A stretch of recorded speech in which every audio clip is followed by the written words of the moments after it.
ফরহাদ হোসাইন 2016-17 সেশনের কবি জসিমউদ্দিন হল, ঢাকা বিশ্ববিদ্যালয়ের ফার্সি ভাষা ও সাহিত্যের একজন শিক্ষার্থী।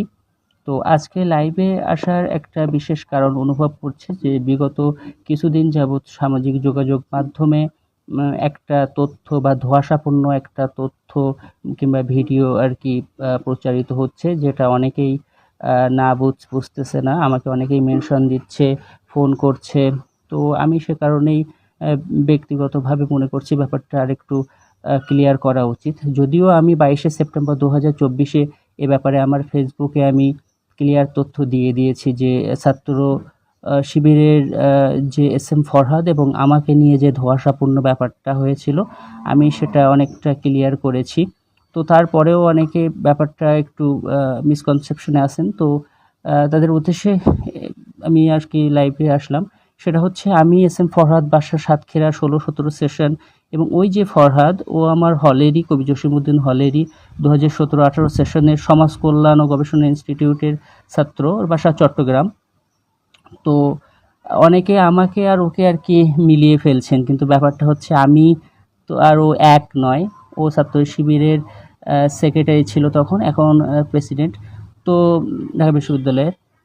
তো আমার ছাত্রলীগ সংশ্লিষ্টতার ব্যাপারও অনেকে জানতে চেয়েছেন। সেটা হচ্ছে, আমার 2022 সালের একেবারেই শেষের দিকে, সম্ভবত নভেম্বর ডিসেম্বরের দিকেই আমাদের কমিটি হয় এবং তার পরবর্তী দিনই নতুন কমিটির জন্য সম্মেলন অনুষ্ঠিত হয়। তো সেই হিসাবে ছাত্রলীগের যে সহসভাপতি হিসাবে যে নামটা দেখা যাচ্ছে সেটা আমি।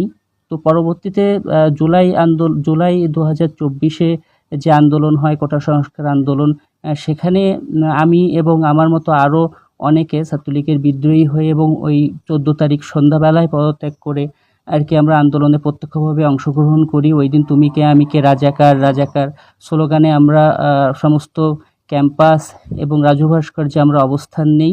এবং এই যে আমাদের বিরুদ্ধে যে খারাপ কথাটা বলা হয়েছে, অবমাননার কথাটা বলা হয়েছে প্রধানমন্ত্রী কর্তৃক তৎকালীন, তো আমরা সেটার প্রতিবাদ জানাই। এবং আমি সেখানে ব্যক্তিগতভাবে রাত 3টা পর্যন্ত আর কি অবস্থান করি, তারপরে হলে আসি। যদিও তার কিছুক্ষণ আগে আর কি আমাদের প্রোগ্রাম শেষ হয়ে গেছিলো।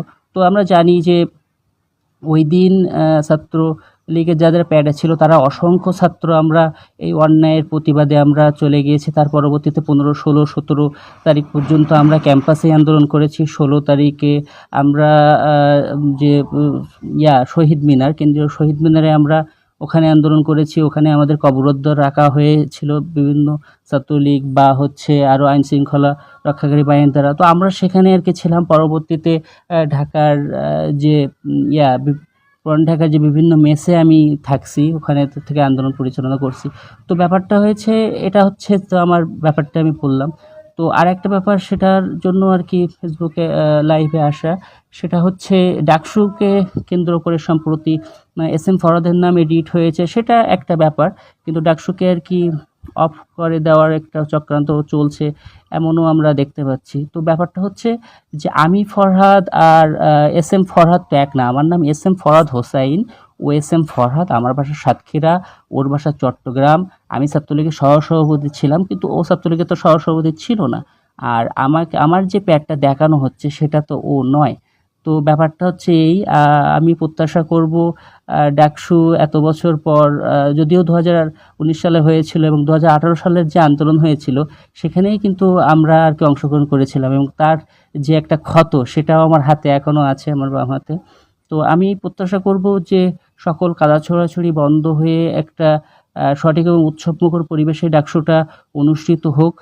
যদি কারোর বিরুদ্ধে কোনো ধরনের কারোর কোনো সমস্যা থাকে সেটা ভালোভাবেই আর কি হোক, কিন্তু আমি ফরহাদের সাথে ওই ফরহাদের মিল অথবা একজনের সাথে আরেকজনের মিল, এগুলো আর কি আমার মনে হয় করা ঠিক না। তো আমি বলবো যে ডাকসুর জন্য শুভকামনা। আমি কবি জসিমউদ্দিন হলেরই ছাত্র।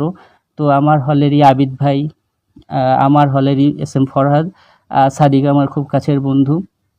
তো আমি চাই আর কি উৎসব মুখর পরিবেশে সত্য এবং ন্যায়ের পক্ষে ঢাকা বিশ্ববিদ্যালয়ের শিক্ষার্থীরা যাকে আর কি নির্বাচিত করবে সেই নির্বাচিত হোক। তবে কেউ কাউকে মিলিয়ে ফেলাটা আসলে শুভকর কাজ নয়।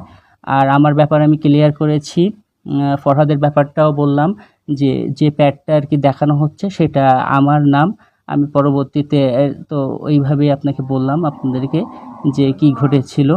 তো সবার জন্য শুভকামনা, ভালো থাকবেন, দোয়া রাখবেন, আর ডাকসুটা অনুষ্ঠিত হোক সেটাই প্রত্যাশিত।